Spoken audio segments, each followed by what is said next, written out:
O que motivou os Estados Unidos a fazer esse pedido? Eu tô trabalhando com dados aqui. Sim. Só dados. Eu não tô falando que eu tenho uma fonte, tá?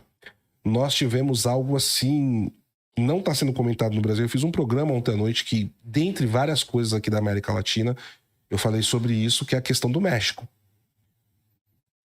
Donald Trump ontem sancionou mais de 50 políticos mexicanos. Nossa, 50 políticos? 50 políticos, a maioria ligada ao partido Morena, que é o partido da presidente mexicana Cláudia Sheinbaum, membro do Foro de São Paulo. O Morena é um partido associado ao Foro de São Paulo. E aí, sancionado em o quê? Tipo? Não perderam o visto. E aí tem outras sanções secundárias que alguns têm que eles não informam. Você vai descobrindo com o tempo. Né? Ninguém tomou a Magnitsky ainda. Mas olha só o que aconteceu. O Trump ele começa a ir mais pra cima do Maduro em maio desse ano. Em maio desse ano foi exatamente quando eles conseguiram fazer um acordo, uma delação premiada, vamos chamar assim em termos brasileiros, com El Chapito. Quem é El Chapito? O filho do El Chapo, um dos líderes históricos do cartel de Sinaloa. E o El Chapito, ele conseguiu assim um acordo, cara, que quase ninguém conseguiu na história dos Estados Unidos. Ele conseguiu incluir... Ele é do México, né? Do México, do cartel de Sinaloa. Sim. Sabe o El Chapo? Sei. Não, ele é filho do El Chapo. Ele é irmão do El Raton. Não, El Raton é o irmão dele, né? Não. Do El Chapito? Não sei. Eu não sei te dizer. É que o El Chapo tem um filho que chama El Ratão. É que o El Ratão que eu conheço é o Brizola, né? Quem deu esse apelido pra ele foi o Fidel Castro, porque parece que ele afanou uma grana aí que era da Revolução. Mas é o que dizem, né? O filho do Brizola, inclusive, desmente, mas enfim, é uma história longa. E o que acontece? Nesse acordo, o El Chapito conseguiu colocar 16 pessoas para ele levar junto para os Estados Unidos. Então você imagina a densidade de informação que esse cara tinha. E o que o El Chapito deu? Toda a estrutura de produção de drogas e o comando do narcotráfico no continente inteiro. E quem era o cabeça disso? Nicolás Maduro com o cartel da Los Soles. Caraca, mano. Foi aí que quando os Estados Unidos tinham toda essa documentação na mão, foi aí pra cima, começou a ir pra cima. E olha só como as coisas parecem que são desconectadas. Que aí ele pegou focar o narco-estado e tal, né? Olha como as coisas parecem que são desconectadas, mas não são. A Cuba tem uma dependência enorme de... E eu vou voltar lá na questão dos políticos, não pode voltar. Cuba tem uma dependência enorme de petróleo. Muito grande. Porque principalmente a indústria de energia elétrica deles é baseada em carvão e diesel. Nossa. Eles não têm hidrelétrica. Por isso que à noite fica uma... Sempre tem blackout e tal. De maio a agosto, o México, já com a Cláudia Sheinbaum, começou a vendeu de maio a agosto 3 bilhões de dólares em barris de petróleo. Sendo que nos 6 meses anteriores, o México tinha vendido para Cuba 1 bilhão em 6 meses. Nossa. Em 3 meses, ela vendeu 3 bilhões. E saiu um think tank, que é um think tank contra a corrupção e a impunidade no México. O nome do think tank. Esse think tank, eles fizeram o estudo e a denúncia no dia 13 agora desse mês. E aí você pega a cronologia. O que aconteceu nesse período? Os Estados Unidos fechou o cerco contra a Venezuela. Logo, Cuba começou a ter problema para se manter acesa. Quem socorreu? O Morena, o partido Morena, que é da Cláudia Sheinbaum, do Foro de São Paulo. Aonde está a inteligência do Foro de São Paulo? Em Cuba. É uma tríade. É Cuba, Venezuela e Brasil. Quem comanda o dia a dia do PT, do Foro de São Paulo, é o PT. PT que é o que eu jogo cabeça. Sim, mas assim, controla o dia a dia executivamente. Inclusive, a diretora executiva do Foro de São Paulo é a esposa do Delúbio Soares, a Mônica Valente. Tá? Mas a inteligência da coisa, todas as ações, né, mais altas, vem de Havana. Vem da inteligência cubana. E aí, eles passam a fazer esse fornecimento astronômico. Com que dinheiro que Cuba tá pagando? Exatamente. Pô, quebrada. Pois é, então isso já deu um grande problema. 3 bi ainda. E aí, a gente tem o El Chapito, em maio, começa a dar toda essa lista. E ele tá saindo do cartel de Sinaloa ali ou não? Ele tá preso nos Estados Unidos. Ele tá preso, ele fez o acordo. Entendi. E os Estados Unidos prendeu ele e ele fez o acordo. Então tá ele e o pai dele preso? Uhum. O pai dele foi preso em 93, se eu não tô enganado. Faz tempo, mas agora ele foi. E ele coordenava tudo. Então, ele deu até coisas que a gente não tinha informação. Por exemplo, quando surgiu o Cartel de Los Soles? Foi em 93.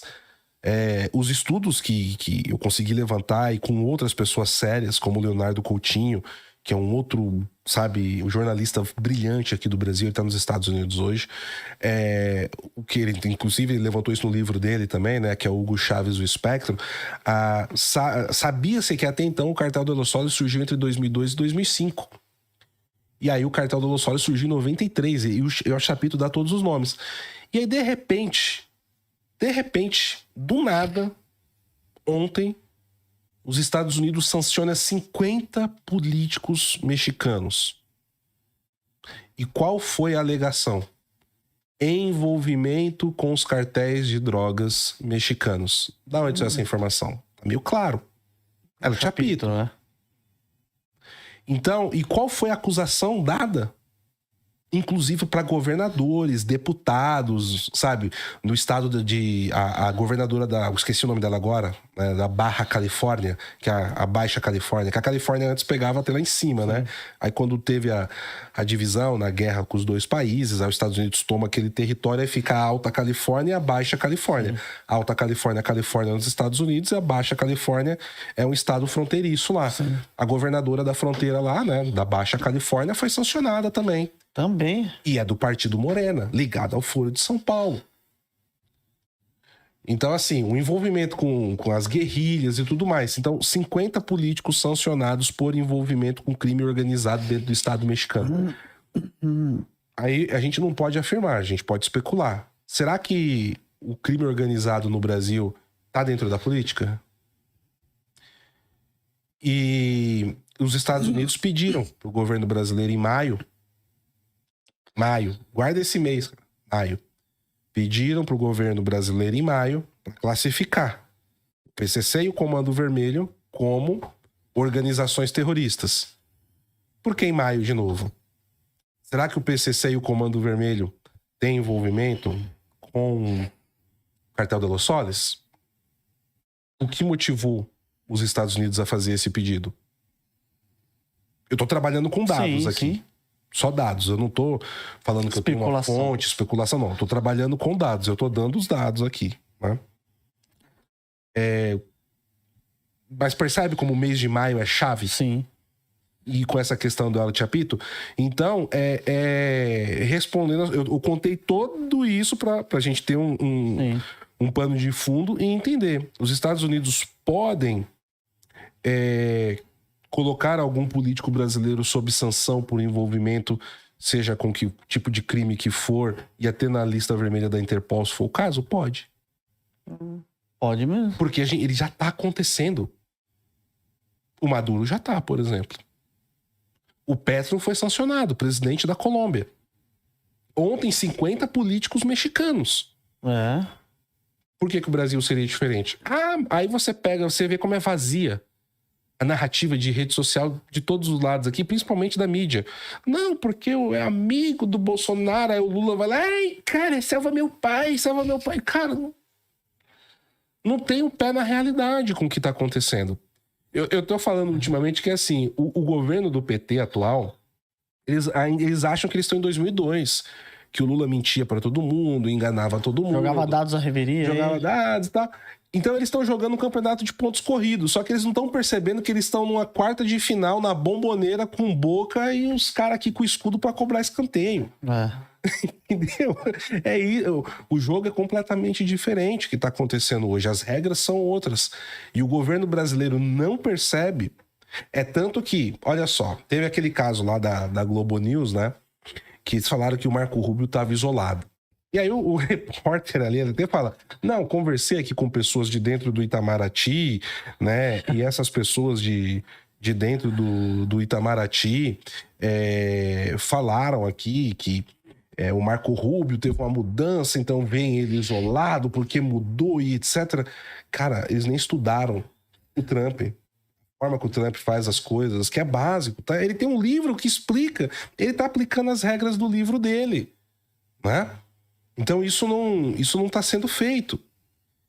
E aí, quando você pega 3, 4 dias depois, não, uma semana depois, para ser mais exato, nessa segunda-feira, o Trump estava lá no parlamento israelense, o Knesset, recebendo aplausos, homenagens, palestino mandando um coraçãozinho pro Trump, falando que ama o Trump, israelense a mesma coisa, chamando ele de pacificador, os dois lados do conflito.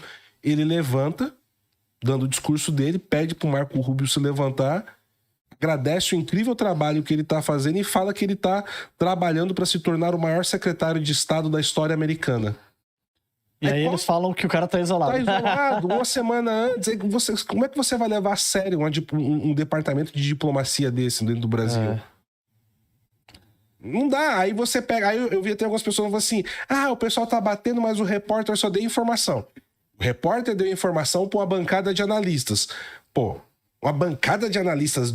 Abraçar qualquer orelha lá dentro fala, né? Com a grana que a Globo tem...